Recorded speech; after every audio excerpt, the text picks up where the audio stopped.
Hey, the old Caddyman's back here with a new recipe.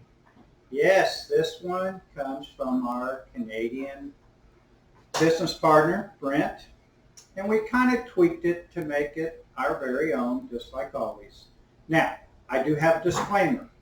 This is gluten-free and dairy-free, but by no means is this healthy. Every now and then you got to cheat. Even the Caddyman has to eat something that's not good for his heart every now and then. Just a little bit. Just a little bit. Okay. The poutine starts out with fries. Let me get some in here. And these are just awesomely done fries that my wife Angie made. Okay.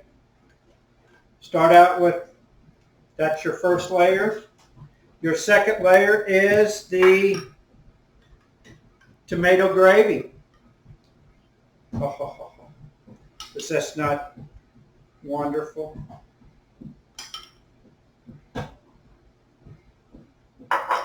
Third layer is ground beef and onions. We love onions and everything. Kind of looks like nachos, doesn't it? Except with potatoes.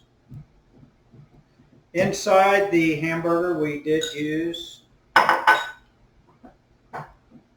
the Worcestershire Pub hamburger seasoning, which we really love. The next to last item is bacon for my buddy Dave Scott. Of course, he says use bacon on everything, which we agree. We love bacon. It's almost like our signature, we love money. Okay. And last but not least, cheese. We're using Gouda because we love Gouda. Gonna put some cheese on there. And as you know, Caddyman goes overboard on cheese. Now, I'm telling you, this is a appetizer, a little pregame, whatever you want it to make. The main thing about it is it's damn good. Try this at home soon and come see me now. You hear?